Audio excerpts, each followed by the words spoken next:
That's what the echo is.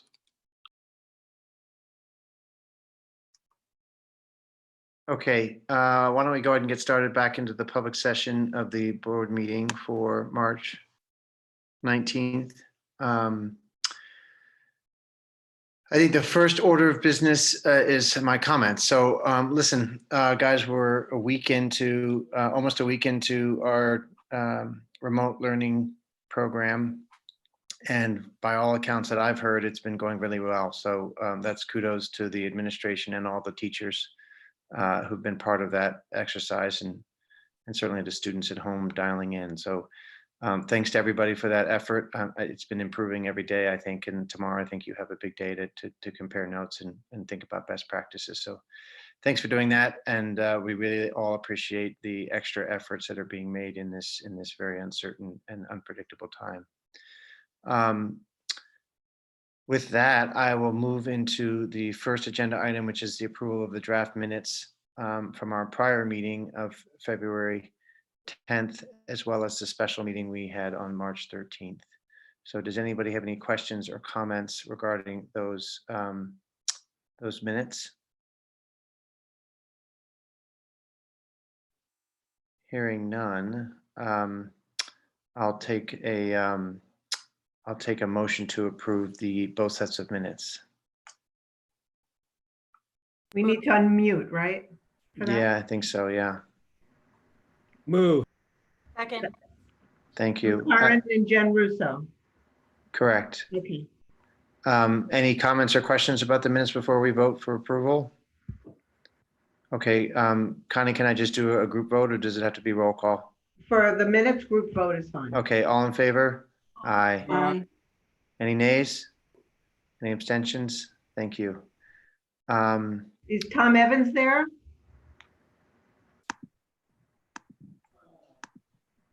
No, I don't see him. Okay, Let's see.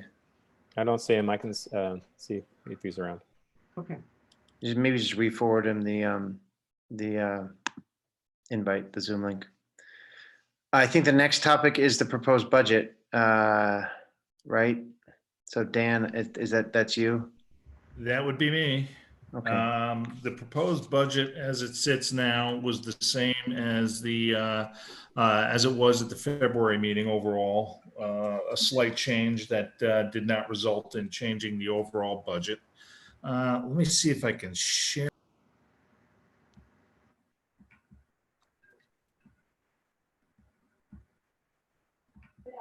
Dan, you're muted, so you can't hear you. Oh, okay. How about now? Now I'm going to go to share screen. Budget presentation. How's that look? Beautiful.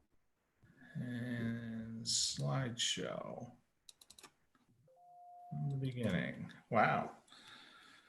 All right. So here we are. We're near the end of the process. The only step after recommending and adopting the budget would be the referendum in May. Our enrollment now is projected at about 1,617, a reduction of about 21 kids. Our tax levy cap is finalized. Our official cap is at 2.92%. That would be the amount we could go up to within the tax levy without needing a supermajority. The budget as it sits now is, let's see, since that's covering, is $50,099,483. Almost exactly 75% of that is salaries and benefits of employees. The next largest chunks are debt service and contractual codes. Then BOCES and supplies and equipment, which we consider a lot of times our most, probably our most flexible spending areas are actually minimus compared to the rest of the budget. This budget sits about right about average where our budgets have been over the last 10 years.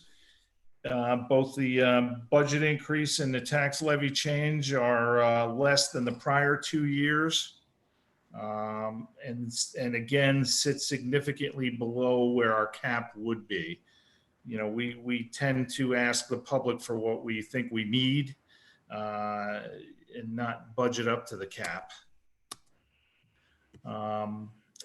So our tax levy is expected to be $43,849,483. That's after appropriating $500,000 to offset the budget from really a surplus from the current year. That will be fully funded from a surplus of the current year. We're having a decent year, both expenditure-wise and revenue-wise. And so we're a full 2 percentage points and a little change under the cap. Estimated tax rate, however, due to a reduction in the overall assessment roll, we're seeing an increase in the tax rate overall of a little over 2%. And that, as you can see on the next chart, the projected rate of $14 per thousand sits, again, pretty much near the average of where we've been over the last decade or so. We've had higher years and we've had a few lower years. Dan, if I can just interrupt for 1 second. Certainly. It seems that your screen isn't sharing because you're in presentation mode. I'm not sure if Brad can help you with that, but we're only on we look at the same slide the whole time. Yeah, so Dan, unfortunately, it opens up to a new screen. So just exit presentation mode and you can just show us from PowerPoint itself without doing the presentation. All right. Does that make sense? You're going to have to walk me through that one, Brad. Yeah, that's fine. So go ahead and exit out of presentation mode. Exit. Escape, maybe? Okay. Yeah, perfect. And then we'll just have to use that. this mode. And All so, right, yeah, so I've told you about the enrollment tax levy. You can see 75% salaries and benefits, budget history, and where we are now.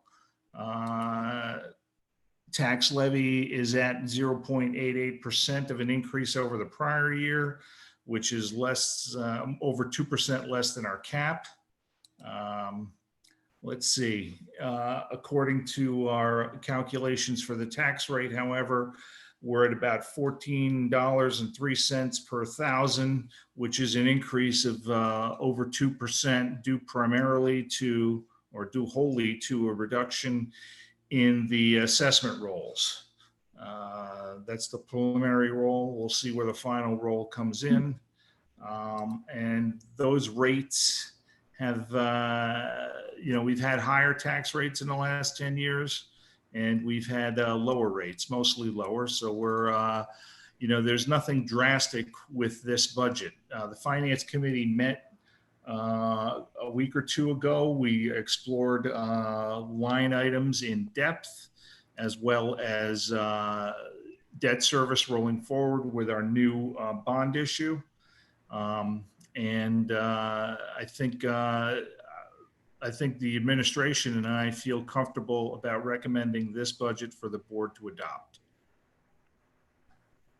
Great. Does anybody from the Finance Committee want to talk about their meetings or the work they did with regard to the budget? And we've talked about this every meeting for the last 3 or 4. So. Yeah, I mean, John, this is Mike. I mean, we went through it, and I talked to Dan about places to either increase or decrease, and he feels pretty comfortable with the budget. This is 2-3 weeks ago before everything kind of happened on Wall Street and with the virus. So we still feel comfortable with this. It's under 1% increase. So I think it's a pretty good budget. Dan, can you just explain a little bit? So that the 0.88, if the tax rolls were flat, that's what an individual would see, on the valuation of their house if it didn't change. Correct. It goes up to 244 is just because essentially the valuation of the homes in Bronxville went down, and that's what's causing that increase. Exactly. Okay. Dan, just one more question. Are we expecting any excessive costs due to the current situation? I would say with the budget moving forward, I'm not worried about costs at all. I think if nothing else, our costs might reduce. Lower electricity bill? Revenues have got me worried. You know, Okay. I have a healthy interest income number there, which which seemed reasonable a couple of weeks ago, and also state aid. But you know, that's nothing. You know, we've been in tight in those areas before. It's nothing we can't work through on an annual basis within the fiscal year. Okay. But state aid, if I remember what Jack said, because that was a question that came up either in a prior meeting or maybe the finance committee. One of the things he said is, you know, they tend not to reduce it more than the prior year. So they don't actually, you might get any increase, but they tend not to actually decrease it in any particular year. Is that consistent with your It is consistent, experience? except in a year like we've seen the last 2 weeks. When this happened, say 10 or 12 years ago, we saw a gap elimination adjustment, which was just an across the board cut of state aid. They calculate what your state aid would be and then would just say, you know, we're not going to give you that much anyway because we're hurting too, and would just take a percentage off of that. But our aid didn't go down that year, did it, Dan? Oh, sure it did. Down from what we had wanted or projected, or down from the previous year? Down from the previous year. Okay, thanks. And what type of magnitude, if you remember, either percentage or dollar It terms? was a couple 100,000. Okay. And but again, you know, if we were faced with that same situation, we would know that in, you know, by the time this budget goes into effect, and we'd have a full 12 months to deal with that. Okay. Great. Any other questions for Dan on the budget? We have a resolution that I'm about to go through here about approving, adopting the proposed general fund budget for 2020-21 in the amount of $50,099,483. Any more questions before we go through that resolution? Okay, so can I get a motion to approve the resolution? So moved. Mike, thank you. Was that Mike? Mike moved and I think Jack seconded. So I seconded. so I need to do a roll call for this. Arlene, Yes. are you in favor? Yes. Tom, okay. First, I just want to echo what John said earlier about, you know, the challenges that were put forth to the district in terms of the distance learning stuff that we had to quickly shift gears to, and everything that goes along with that. And as I mentioned in my letter to the community and anybody I can tell, we're so fortunate that we have a great administrative team and professional staff that have really stepped up big time and done a lot of work in a short period of time. And we also want to commend Brad for his support of the teachers. He's been has office hours, I think, 24/7 with teachers. He's helping parents set up home networks. He's dishing out Chromebooks. He's doing a number of things. And it's all really, you know, we're all focused on one thing, that's to try to continue the education as best we can, given the circumstances that we have for our kids. We know that there's, you know, it's not perfect, but it's started off pretty good. We're going to keep on improving that. And I'm sure at tomorrow's superintendent virtual conference day, there'll be a lot of discussion about how to do that, a lot of sharing going on. And I will tell you what I find interesting is that through the course of this process and what we're learning is that people are coming together in ways that certainly I haven't experienced and seen. They're working with each other, they're making suggestions, they're helping each other. And it's really great to see. I know one teacher at the high school asked everybody to wear blue. I forgot what day it was, Monday, Tuesday, Wednesday, something like that, and take a picture of the staff. So we have pictures for the yearbook and pictures that we can hashtag out. It's really bringing our community together in a very special way. And for that, I'm very appreciative and thankful for the people that I get to work with every day.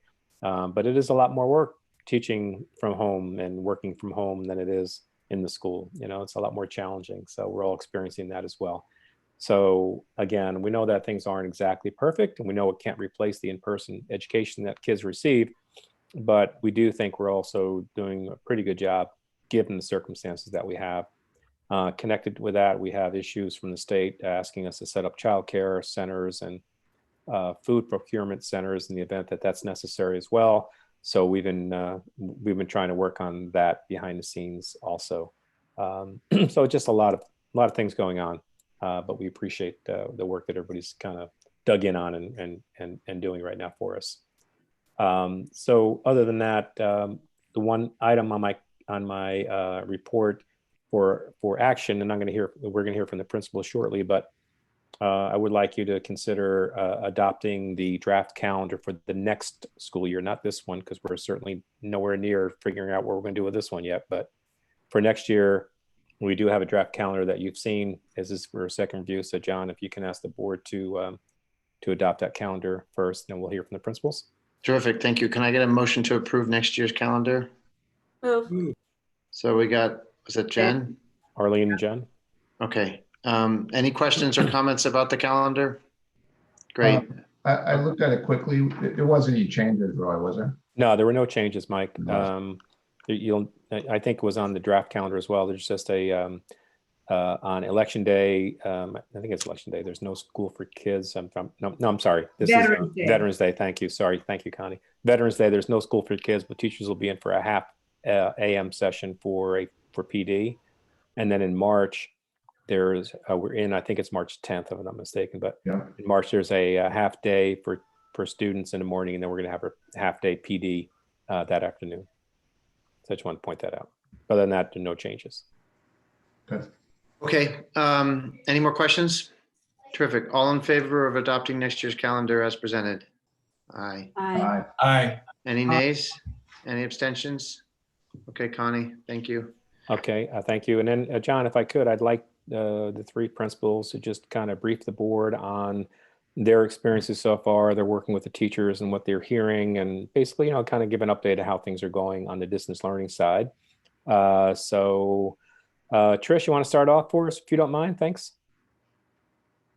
Sure. Hi, everybody. So it's been going very well. And these teachers had a short amount of time to put this together. And I think we've had a really successful first week so far.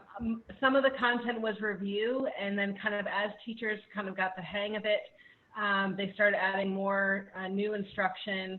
And they've also started playing around with some new tools and really collaborating and figuring out what's going to work best for them. Just a huge difference from Monday to Thursday, the amount of online tools that teachers are trying out and using with their students. So I've just been so impressed with them, and just really thrilled with where we are right now. And I'm looking forward to tomorrow, and so are the teachers, because they're going to put these things to use right away. Okay, great. Thank you, Trish. Any questions for Tricia at the elementary level? Okay. Tom, you ready to talk about middle school, please? Make sure you unmute yourself. Thank you. Good evening. The middle school is running very smoothly. The faculty marshaled their resources before we broke last Friday, and we have a universal connection to Google Classroom. Every student in middle school understands that that's the hub for every class right now. Teachers are beginning to explore Zoom. They had some questions about it before we left, and Brad and I spoke quite a bit over the weekend and into this week, looking for other alternatives. They all have the same issues, and we think that Zoom will be a viable option. It's just important to remember that middle school students are not adults, and they're not little children whose parents will be supervising them.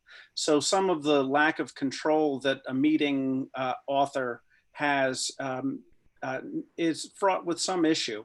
but we feel very strongly that those issues are being ironed out and understood by the faculty.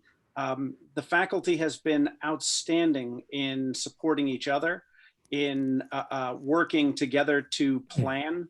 I've gotten tremendous feedback from parents and students alike about the level of work, the swiftness with which they get feedback from teachers or answers to questions.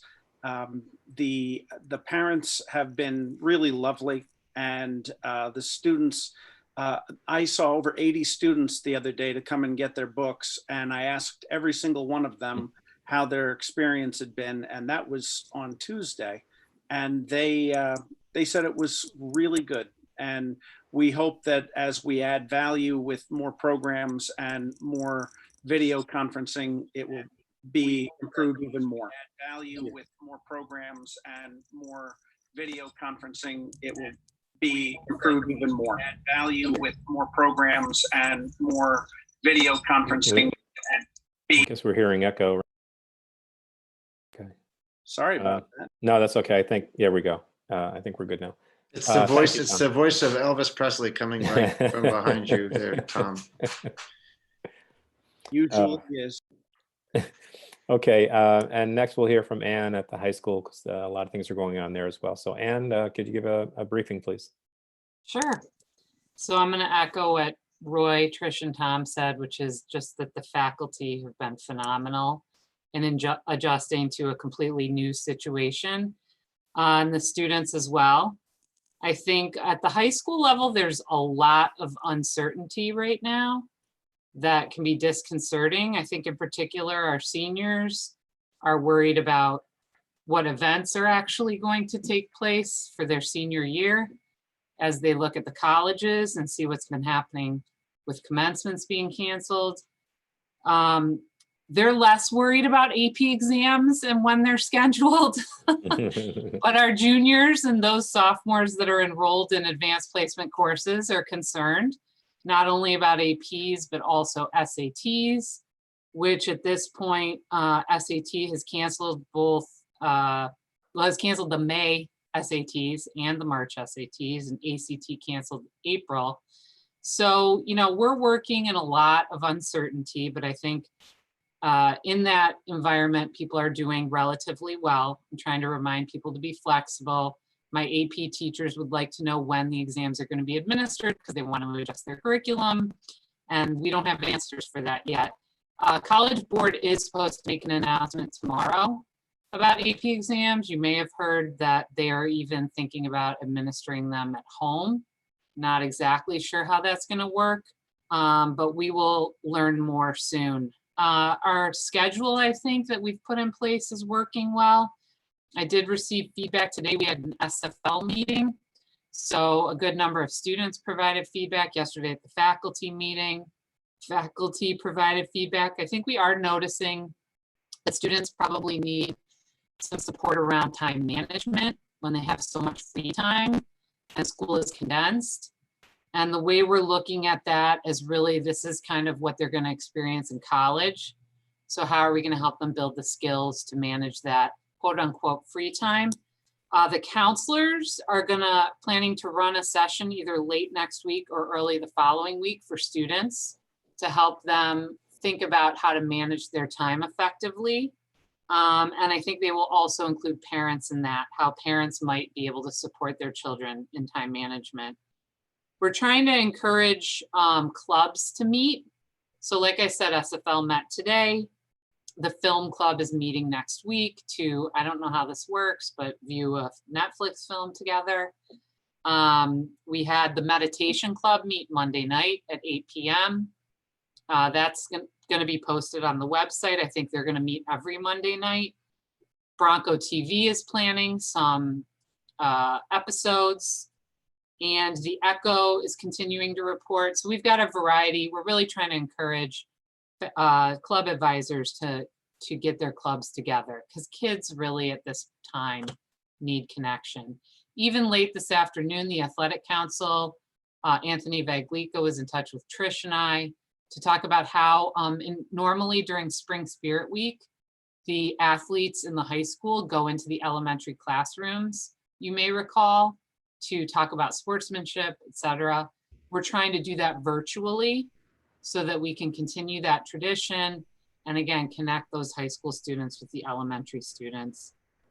We are also continuing with our regularly scheduled meetings. We hosted the senior parent information meeting on Tuesday night via Zoom. And I think the post didn't quite work, but we're posting that. I recorded it for anyone who couldn't attend. Next week, we're going to continue with the 8th grade parent meeting via Zoom. So just as much as possible, the counselors are continuing their scheduling meetings. They said it's gone quite well. Even our annual reviews are continuing. So we're really shifting as much as we can to these digital platforms so that our regularly scheduled activities, maybe in a slightly different format, are able to continue. So I would just say that I can't believe a week ago we were in school. A week ago I was at SFL. Today we had SFL via Zoom. It's really unreal how quickly things have moved, and people have been so incredibly flexible and supportive of each other. At yesterday's faculty meeting, it was tremendous. People were sharing with each other, telling one another to connect with each other, just constant support of each other. So I'm just, from where we were to where we are, very pleased. Great, thank you, Anne. That's terrific. And Karen, I know we didn't ask you to give a report, but I'm going to ask you now. Would you mind kind of updating some of the discussions you've had with coaches? And we talked about that a little bit, how we're trying to keep them engaged with kids as best as possible, at least at the moment. Yeah, so we've a lot of back and forth with the state association, with the section. We've been trying to send emails out through our coaches to our kids so that they understand where we're at right now. Right now, the section is postponed indefinitely, but we have benchmarks where we go back every week to reevaluate where we are through either the Section 1 Athletic Council, and I have a state association conference call on Monday, which will give us a little bit more guidance as well. We're trying to salvage some part of the spring season, but we don't know what that's going to look like because every day is a little different. So we've been trying to keep our coaches and kids engaged with each other. We understand and get a real sense that kids are feeling a sense of loss. I know coaches are, I know I am. So we're just trying to stay connected. So some coaches are using Zoom, some have been using SportsU, which is an app that we have in place. But we're trying to make that a little bit more consistent. So I'm having a Zoom coaches meeting on Monday afternoon after I meet with the state association so I can update coaches and then also try and get them on track. Do they need more tech help? What would be some helpful things that we could do across the board to keep our JV and varsity teams engaged? Right now, our modified teams didn't even start. So we haven't done anything yet with the middle school, but depending on how long we're out, we may choose to do something. So Monday, we've got a coaches meeting. Tuesday, I'm meeting with the athletic council parent group to keep planning and talk about the spring and also next year. As Anne mentioned, Anthony and I have been talking about how can we continue some of our activities that integrate our high school students with the rest of the school through Spring Spirit Week activities, whether we're in school or not, how we can maintain those. And then on Thursday, we're meeting with the athletic council as well, virtually, to kind of keep them updated and just try to keep things moving along as best we can and engage them. They've got some great ideas. We're trying to keep kids safe. So we're very careful on what we recommend for them to do. We're encouraging athletes to stay physically fit. And I've shared some programs with coaches for personal fitness. So this is becoming the new rage now. But we're very careful in encouraging kids to get together. We're actually discouraging them at this point and making sure that their parents are giving them permission to do whatever they do, whether it's throw a ball in the backyard with their friends or doing fitness. So we're also trying to communicate to them how to be safe as well. Great. Thank you, Karen. I appreciate the update. Rachel, would you mind providing some kind of update on how special ed remote learning is going? Well, I know it's been a question that some people have had and something I know we're working at. Certainly. First of all, I want to start off by echoing the sentiments of Karen and the principals and Roy. We're really in unprecedented times, and what the teachers have accomplished in such a short period of time is really remarkable. Our special ed teachers have been working very closely with their general ed classroom teacher colleagues to ensure that the assignments are appropriately modified when necessary.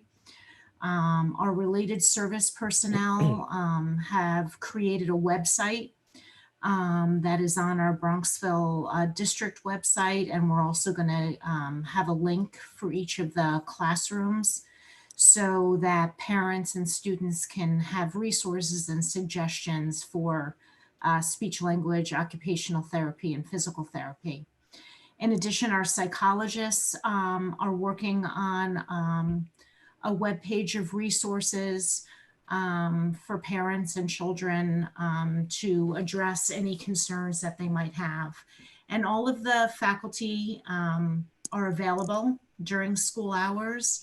They can be reached via email, and where appropriate, we're conducting Zoom classes with Resource Room. We're going to be starting some of our group counseling with parental consent, as well as some of the related services. So we do have to remind ourselves that this is day 4, and there is some improvements that we can make, especially as we think about our students who are in our special classes, where remote learning is most difficult for them given their lack of some prerequisite skills. So we are working closely with those families to ensure that all of our children are getting a substantially equivalent period of time during the school day. Great. Thank you, Rachel. Appreciate that. Thank you, everybody. Anybody have a question for the principals or Rachel at this time? I know there'll be a public write-in chat feature when we get to that portion, and I'm sure some of the public may have other questions, but for now, the intent was just to give a quick update on where we're at. Go ahead, Mike. I just said just a general question regarding the schools are all shut down. Is it all the schools doing the kind of distance learning we're doing in the Westchester or maybe New York area, or are we a little unique in what we're doing? Well, Mike, you know that we're very special. So of course we're doing above. No, you know, I talk to my colleagues a lot. We've been on, I've been on many Zoom meetings this week with superintendents in Westchester who are all putting their pieces together. And, you know, as you'd expect that different districts are in different places with their devices and access and where their teachers are at with things. There are many that are doing similar things, I'm sure, to what we're doing. And there are others that are probably still, you know, doing maybe not real-time teaching, but certainly posting assignments and following up with students in that way. You know, we're fortunate that our kids have access and they have devices available to them. Not every community around us does, and that's a whole nother level of challenge that that they have to face. But I can tell you that from the superintendents that I've spoken to, they're all trying to work through this and trying to do the types of things. Everybody's trying to do the type of things that we're currently involved in, and I'm sure many are doing, you know, similar type things. Okay. And just to add to that briefly, you know, we're getting, there are days where we get no guidance, and then there are days that we get multiple forms of guidance from both the federal government and the New York State Education Department. And we are, you know, reading those carefully. For instance, for special education, they've made it clear that psychologists should not be doing any testing, any evaluations, which may result in some delays. But with appropriate consent, we can carry on some counseling sessions. So we are, taking that guidance into account as we're, figuring out how best to serve our kids remotely. Great, thank you. John, did you have a question? Unmute yourself, John. The question of how grading will work in the school with the remote, have you guys talked about that at all? Is it? Yeah, I know the high school is talking to the fact about it. There's been talk about where we're going to give grades in the third quarter and how we might do fourth quarter and things like that. I can tell you that other schools in our area, many are doing a pass-fail type thing right now. I don't think we're there yet to give you a real good answer for it, but it's something we want to talk with our faculty about and see what type of assignments they're getting back and how comfortable they are providing an assessment for the kids. And I think, it's just one of those things that's on our list to get to. Yeah, thanks. So, yeah. Okay, that's all I have, John, from my report. Okay, any other questions for any of the principals or Roy or Karen or anything like that? Okay, moving on. So Dan, Rachel, I think we're up to you for the certified staff. Yes, thank you. I have just 7 items before you this evening to consider. We have a new substitute teacher, a new substitute teacher aide. I'm asking you for you to consider an increase in the athletic trainer hourly rate as approved by Section 1. We do have a resignation of our elementary school library clerk that will be effective at the end of the month.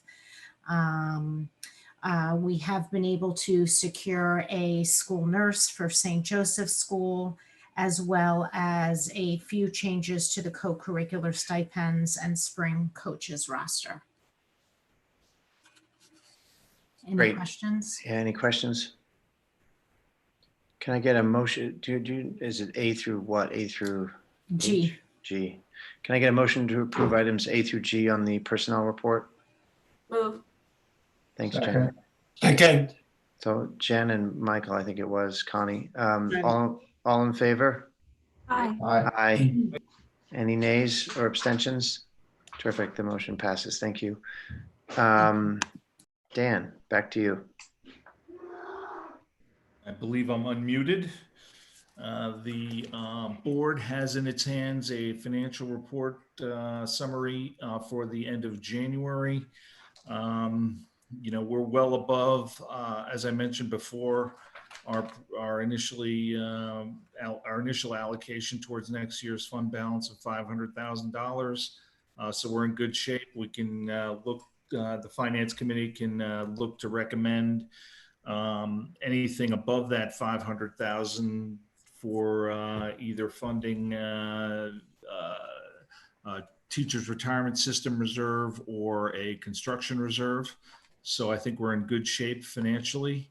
And I think, this number may get bigger as we're not paying for some contracted services over the shutdown time, most notably security and some cleaning services. I'd be happy to answer any questions. Not hearing any. I do have a financial action item, a foundation donation for a little over $3,000. Let's see, there it is.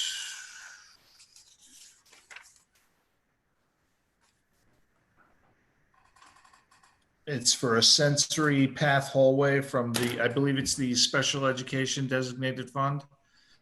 And as always with foundation resolutions, we accept them with much gratitude.